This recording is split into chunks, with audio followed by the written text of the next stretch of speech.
Attachment का मतलब ये नहीं होता कि आप केयर करना बंद कर दो। It simply means you stop letting someone control your emotions. इस वीडियो में हम बात करेंगे कि हम किसी से इतना अटैच क्यों हो जाते हैं, डिटैचमेंट एक्चुअली क्या होता है और प्रैक्टिकल स्टेप जो आप अप्लाई कर सकते हो किसी से डी-अटैच होने के लिए। पार्ट 1, हम लोग अटैच क्यों हो जाते हैं।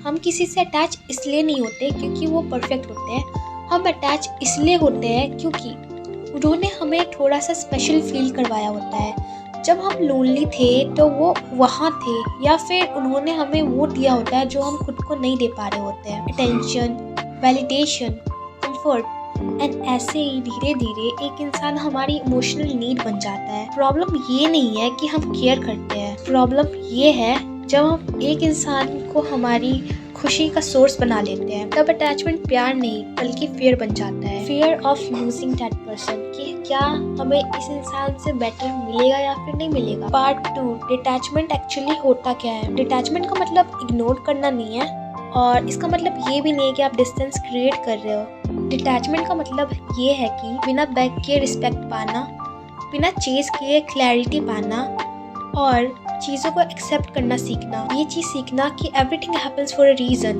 एक पर्सन बस आपकी लाइफ का एक पार्ट बन सकता है, ना कि आपकी पूरी लाइफ बन सकता है। And it's okay to let that person go. जब आप डिटैच हो जाते हो तो आप किसी के टेक्स्ट का डेस्परेटली वेट नहीं करते हो, आप सिंपली खुद की भी कंपनी में खुश रहने लगते हो। Part 3, practical steps for D attachment. Step 1, attachment को फीड करना बंद करो। अटैचमेंट हवा से जिंदा नहीं रहता है, वो अटेंशन से जिंदा रहता है। अब आप खुद से 3 हॉनेस्ट सवाल पूछो। पहला, क्या मैं बार बार उनके लास्ट सीन चेक करता हूँ। दूसरा, क्या मैं पुराने चैट्स पढ़ता रहता हूँ। या फिर तीसरा, क्या उनके एक मैसेज से मेरा पूरा मूड डिसाइड होता है। अगर मैक्सिमम सवाल का जवाब आपका हाँ है, तो आप बिना जाने हुए अपनी अटैचमेंट को रोज़ फीड कर रहे हो। प्रैक्टिकल एक्शन जो कि आप ले सकते हो, सोशल मीडिया से आप उस पर्सन को म्यूट या रिस्ट्रिक्ट कर दो। पॉसिबल है तो सोशल मीडिया से उस पर्सन को ब्लॉक कर दो। ओल्ड चैट्स को बार बार पढ़ना बंद कर दो, और जितने भी स्क्रीनशॉट आपने सेव कर रखे अपने फ़ोन में उस सब को भी डिलीट कर दो। हर चीज़ पर फैंटेसाइज करना बंद करो। ये फेक सिनेरियोस क्रिएट करने की वजह से हम लोग एक पर्सन को इतनी वैल्यू देने लग जाते हैं ना, जितनी कि वो पर्सन शायद डिजर्व भी नहीं करता होगा। स्टेप 2, अपनी ज़िंदगी का फोकस वापस खुद पर लाओ। डिटैचमेंट का मतलब किसी को हटाना नहीं होता। डिटैचमेंट का मतलब होता है जो जगह उन्होंने ले रखी थी वहाँ खुद को वापस लाना। जब हम अटैच होते हैं तब हम अपनी लाइफ बहुत छोटी कर देते हैं और अपनी हॉबीज़, गोल, रूटीन सबको साइड कर देते हैं। ऐसे में आप एक प्रैक्टिकल एक्शन ले सकते हो। एक चीज़ चूज़ करो, पढ़ाई, gym, walking, journaling, content creation. रोज़ थोड़ा टाइम उसको दो, चाहे मन ना भी हो। ऐसे में जब आप अपने आप को बिजी रखते हो तो अटैचमेंट नेचुरली कम हो जाता है। स्टेप 3, फैंटेसी नहीं रियलिटी लिखो। हम अक्सर सिर्फ अच्छे मोमेंट्स याद रखते हैं, इसीलिए डिटैचमेंट मुश्किल लगता है। आप प्रैक्टिकल चीज़ ये कर सकते हो कि एक नोटबुक लो और उसमें 2 लिस्ट बनाओ। पहली तरफ ये लिखो, जब सब अच्छा था तब मुझे कैसा फील होता था, और दूसरी तरफ ये लिखो, जब सब बुरा था तब मुझे कैसा फील होता था। इस केस में जब भी आप उस पर्सन को मिस करने लगो तो आप सेकंड लिस्ट को पढ़ा करो। डिटैचमेंट सच देखने से स्टार्ट होता है। स्टेप 4, व्हाट इफ्स को छोड़ो एंड व्हाट इज को एक्सेप्ट करो।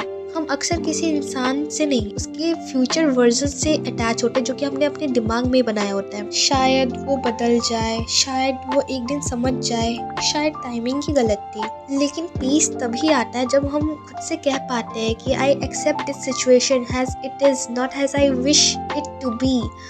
एक्सेप्टेंस मतलब हार नहीं होता है, एक्सेप्टेंस मतलब फ्रीडम होता है। स्टेप 5, इमोशनल इंडिपेंडेंस सीखो।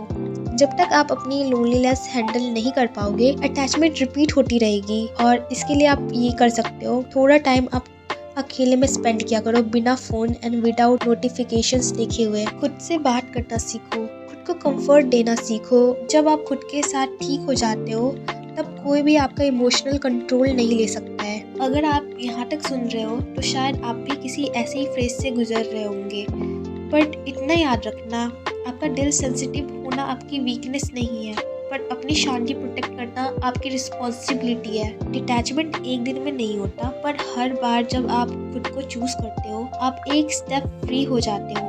Take your time, healing is not a race. अगर आपको ये वीडियो थोड़ी सी भी हेल्पफुल लगे तो प्लीज़ इसे लाइक ज़रूर कर देना और किसी ऐसे के साथ ज़रूर शेयर करना जो कि आपको लगता है कि इसी फेज से गुजर रहा है। और मिलते हैं नेक्स्ट वीडियो में, तब तक के लिए टेक केयर।